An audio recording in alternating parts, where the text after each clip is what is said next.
What if I told you there was a man, long gone, who had the power to reach from beyond the grave and defy death itself?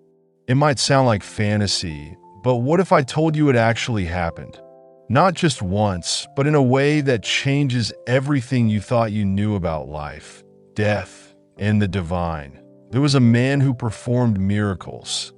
He healed the sick, parted rivers, even called down fire from heaven.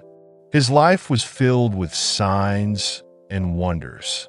But even he could not escape death. Yet, death was not the end.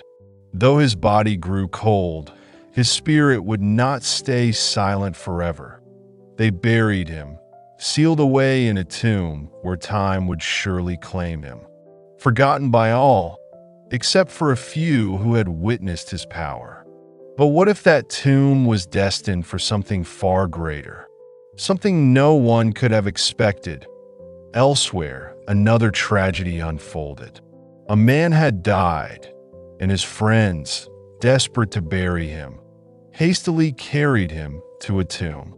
But as they approached, something strange happened. In their rush, they threw the body into the nearest tomb, unaware that this tomb was not just any tomb. The body landed on the bones of the prophet.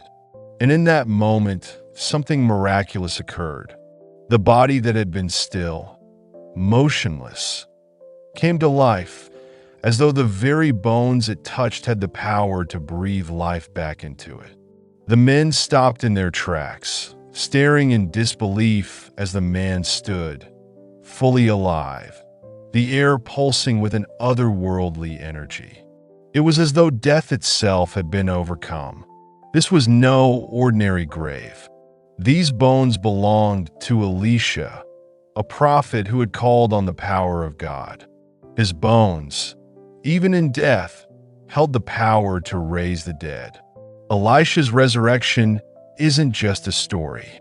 It's a promise, a reminder that God's power transcends time. The God who raised Elisha is still at work today. Do you believe? The same God who raised the dead can raise you. Trust him.